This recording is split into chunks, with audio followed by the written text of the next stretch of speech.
and welcome back to McFadden Family Homestead. My name is Samantha. If you're new here, thanks for joining us, and thank you to all of our subscribers for continuing to watch our videos and hanging out with us on our journey this year. I have got to tell you, I am so excited. I'm getting really excited for the coming growing season. I'll show you at the end of this little clip here, we just started some of our seeds. And we've got a lot of exciting things coming up this year. And one thing that I'm super excited about is this right here. I have been wanting one of these like since last year. I wish I could have bought it over the canning season last year, but I just was not able. And I was learning, and I'm so excited to have it ready for the coming season. So when I started canning last year and I started getting canning cookbooks and things like that, I didn't really read any or look over any recipes for pressure canning. Anything that needed to be pressure canned, I just kind of passed over because that's not what I was doing. So I went back and I was looking through, I would look through the whole books, and I have several. I've got, well, 3 canning books that I have, and so I went through and was re-looking at them, made a whole new like list of things that I want to can. And I was also just re-inspired after doing my canning pantry video and all the things that we canned last year, knowing that I now have the ability to pressure can, and knowing how much we're actually really enjoying this canned food. I kind of looked through my books with new eyes. And so there was new things that I had kind of like passed over before and was like, I don't really need to, do that or worry about that too. That might be really neat to have on the shelf. Maybe this special marmalade or compote would be really nice used as a glaze on some roasted or grilled meat. Doesn't that sound exciting? So I'm super excited, and so I wanted to unbox this with you today and talk a little bit about what kind of pressure canning goals I have. Now, will I accomplish all these goals this year? I have no idea. It just depends. So I definitely have lots of goals to pressure can meat. I want to do chicken. I would love to do turkey if I find a good price on turkey, to roast, a turkey, to can the meat and make some broth would be great. Ground beef I would like to have on the shelf. Stew beef, pulled pork I have heard is really good, and maybe sausage. I've got to look into a little bit on that one as to how people go about doing that, but I have heard that like canned sausage is also really popular, so that intrigues me. Having shelf-stable meat, I really like the idea of that. I don't know how much of that I want to have, but I would like to have some of it and really kind of free up some freezer space, because right now I pretty much exclusively really freeze our meat. I don't do anything else to to preserve it or keep it. So I'm really excited to dive into that. And then I would like to do potatoes, all kinds of broth, chicken broth, beef broth, turkey broth, even vegetable broth, really, to have on the shelf. And as you've heard me talk about, in my cooking, a lot of commercial broths or bouillon have MSG, and that's just not something that we want to have. And I'm sure even if it doesn't have MSG, a lot of them have things that we just don't want. So home canned broth that I know exactly what's in it really excites me. So as I cook and I do things, one of the things that people do is their kitchen scraps, like their onion peels, their carrot tops, their celery stalks, herb stems, things like that, they will just fill bags, freezer bags, and have those ready for when they want to make broth. You can just throw those things in there, and believe it or not, onion peels and onion skins and things, and there's a lot of flavor in there. So and it gets strained out. It doesn't actually like go in your broth, So I will be starting to do that. I'm trying to be mindful of making use of these scraps for that purpose. Beans, I imagine one of the first things I'm going to can will be beans. Meat, I'm going to have to wait for meat sales. Right now, my focus, when I see the meat sales, my focus is to fill our freezer. Excuse me. And so as I get to that and I see meat sales and stuff, then I might start thinking in terms of like, okay, I can get some of this, you know, we'll try canning it and see how that goes. But right now the freezer is the priority.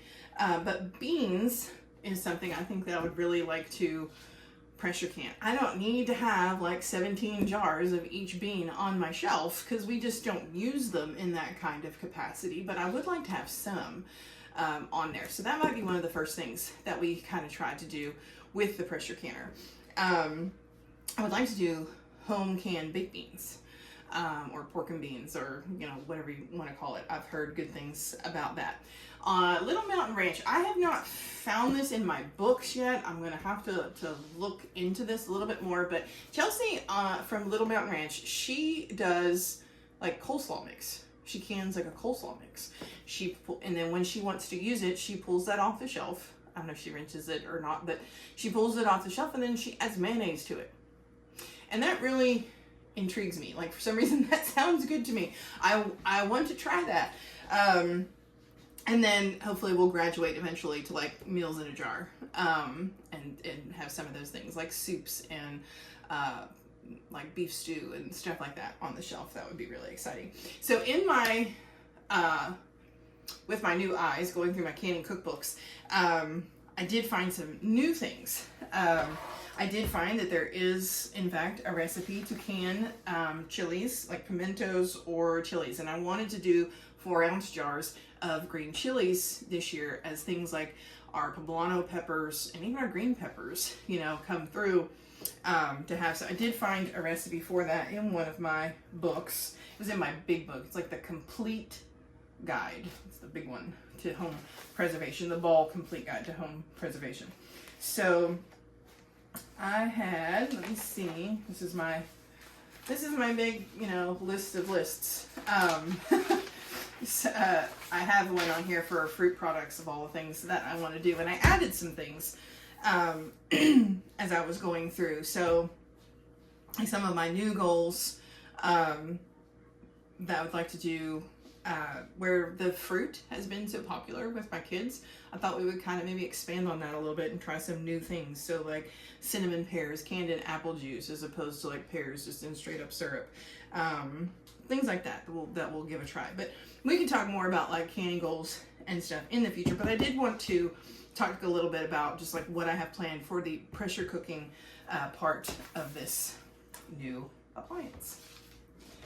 The other thing that's really exciting is that where this doubles as a water bath canner as well, when I do start canning, I can have a canner going on the stove and I have a canner going on the countertop. And that is exciting. That's going to really help us with our productivity. So let's find out what's in this box. This is actually pretty large device. I do not, and you've heard me talk about, have a great deal of storage space in my house. So we're kind of working on revamping. I don't necessarily want to cut the box, but I do want to cut the tape. So, okay, there we go. So anytime I've acquired like a new appliance, I keep it in its box. The Instapot is in its box just back in my bedroom. I need to get a shelf, kind of like we have set up for our pantry out in the garage, that I can just have kitchen appliances on, like in their boxes. Okay, so this is nice. I've watched a couple of videos recently with people and this machine, and I've noticed this guide, and I noticed that it was laminated, and I was curious if it came that way or if they laminated it themselves. And so, because I do have a laminator, I was like, I need to make sure to laminate that if necessary. So it's one side is pressure canning, the other side is boiling water canning, and so this is step-by-step, walks you right through how to use this machine. And then we have the guidebook on it, which is going to need to be kept handy, and you always want to use, you know, go by whatever your particular machine calls for. or appliance calls for. So if you had one that was like stovetop, you would want to follow the instructions on how long it tells you to can, you know, each thing. Recipes, you know, yes, are important, but also compare that to what your actual, you know, machine says in terms of, and I would go, you know, again, I'm no expert, you know, on this, but if for some reason the recipe says maybe you can beans for like 70 minutes and your device says 75, then go with whatever your device says, you know. I don't think you can necessarily, I don't want to misspeak, but like, I don't know, can you overprocess something? I don't know, that's something to learn, right? Okay, so this is the rack that'll go inside. Just like in a water bath canner, there is a rack. In a pressure canner, there's also a rack, because you do not want glass jars sitting directly on your heat source, because that will and can result in broken jars. So there needs to be some kind of separation, and it's not big or anything like that, but this, what this is, and whoo, sorry if that was loud. All right, so I guess we can just, whoo, this is heavy. All right, so I'm going to put this on the floor and pull this out, because trying to pull it up at this level is not going to work. Oh, let's see. Got to use my legs. I don't have a lot of upper body strength. Never have. All right, so here we are. Oh, isn't she pretty? Oh, I'm so excited. I'm so grateful and excited to have been able to purchase this and what it is going to be able to provide for our family, and just have some fun, right? Canning is so much fun. I'm like itching to can something. I'm like looking around, and stuff. Like, I cannot wait to start canning again, because I have had a break. I can see why people need a break. Some people, like Jessica from For Your Rivers Homestead, she cans all throughout the year. If she gets empty jars, she has so many empty jars, she fills those up with something. A lot of the reason for her doing that is because she too didn't have like a whole lot of space, and so there's just not room for empty jars to be sitting around, you know. So she fills them. And then you've got folks like Chelsea at Little Mountain Ranch, who does massive amounts of canning in the canning and harvest season, and then she doesn't really can anything through the winter. She needs a break. I'm kind of learning what kind of person I'm going to be, because I don't know. Definitely, you know, you're going to can a lot during harvest season when all that fresh stuff is coming in. But I can definitely kind of see myself being a little bit of a winter canner in doing things like meats and broth, and doing the pressure canning things that, you know, you're not really, the products that aren't necessarily, you know, shelf life is, you know, not an issue. Using, you know, fresh produce before it goes bad, or, you know, those things, you know, they have a quicker time limit, whereas I can get meat, you know, at the grocery store, and when I got a sale, and I can put it in the freezer, and then I can thaw it out, and I can pressure can it. So that might be more of a winter thing. I don't know. It just depends on how all of this sort of fits into my life. You know, we're still learning and figuring that out. So, okay. So this is the locking mechanism. Let's take a look on the front. This does not have a lot of buttons. And in times when I've seen people use this, I've been like, why doesn't this have, like, where are the buttons? You know, it has like 3. So this is kind of like my Instapot. My Instapot is, it's an Instapot Duo Plus, I think. And like, it's different from the ones I see people using online. There's a lot more buttons, and mine doesn't have that. This is more of like a digital monitor and a selection screen. So you will toggle when this turns on. There's, you know, all these things that will light up in here, and then you kind of toggle through them, and you hit select by pushing this button in. This is a cancel button. This is a move forward to the next step button, and that's really all there is.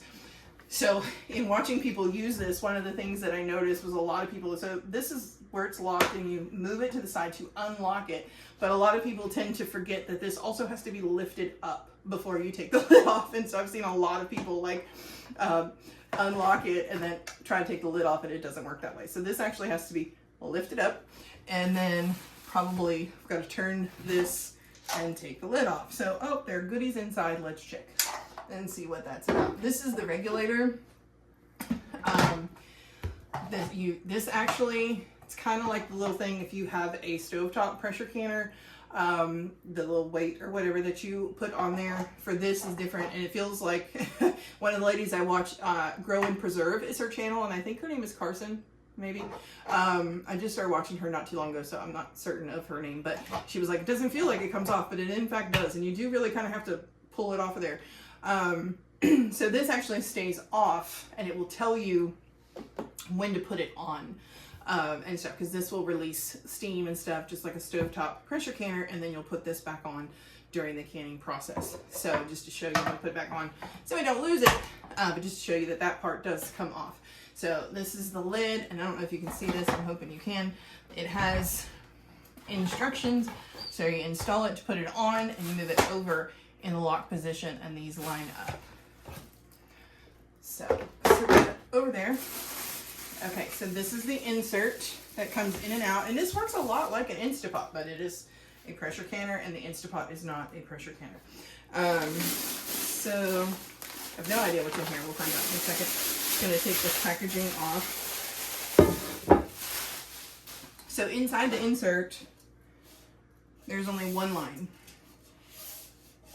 and yep, just one. It's like right here. And for pressure canning, you need like a couple inches of water. So that should be the line for your water. And then if you're water bath canning, it's just a matter of how much the water is above your jars. So let's find out what's in here, because I have no idea. Oh, the plug. As this is an electric pressure canner or electric canner, you do need, you know, to tap into electricity. So that makes sense, because I didn't even notice that there wasn't a plug. I was thinking there was like extra goodies in here, but just a plug, make it work. All right, so what I'm gonna do is I'm just gonna put all of these things back inside of it. So I store my Instapot. I don't want that to get bent up or misshapen, so I'm gonna leave that out and just put it in the box. And then I'm just gonna go ahead and it's this way. Okay. Sits this way, sits down. Is it not? That's probably not. Nope, it's not lined up all the way. Try again. Here we go. Ready? All right. What are we doing wrong? I guess I'm gonna have to look at it to figure it out. Okay, I had an alarm go off on my phone, so we're gonna figure this out. Okay, so we're gonna come down, install. Doesn't feel like it goes down any further. It's in the locked position. Okay, there we go. I don't know. Whatever, maybe I just didn't line it up well enough, you know, the first couple of times or whatever. So this is it. This is the Presto electric pressure canner. And I actually got a really good deal. When I first looked on Amazon for this, like over a year ago, it was over $300. It was like I want to say it was like $325 or something like that when I first looked at it. It has been on my shopping list on Amazon for over a year, for sure. And the price has come down. When I purchased it, today is February, look at my calendar, February 18th. I purchased it, I think, like on Valentine's Day, actually. I think it was on the 14th. And at that time, the price was like $285. So it did come down a little bit. It's under $300. And so it is an investment, definitely. But I feel a lot more comfortable starting out in pressure canning using something like this as opposed to a stovetop pressure canner. And so this is going to be, I'm certain, totally worth every penny that I paid for it. And I'm just very, very grateful to have it. And I'm really excited to share with you when we go to use it. So as always, thank you so much for tuning in and watching and following along with us on our journey. We are so grateful for you and for your time. And I'm see you in the next video, and I can't wait to see what we get to do next.